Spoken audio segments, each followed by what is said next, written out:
जीवन का दृश्य, अगर आप लोग कृपा है राधा रानी की तो इस भाव को महसूस करिए। बड़ा सुंदर भाव है वृंदावन में।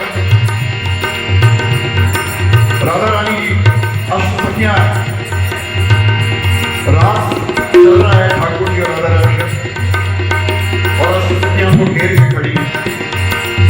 और उस रास को देखने की इजाजत उन सखियों को भी नहीं।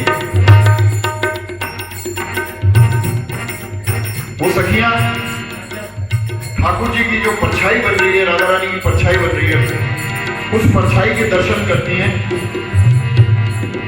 और हम लोगों की तो कोई हस्ती नहीं जो हम कह पाएंगे हमारे लाडले ठाकुर, वो भाव कहां से आए? वही सखियां इस भाव को गा रही हैं। अगर महसूस कर सकते हैं तो करिए।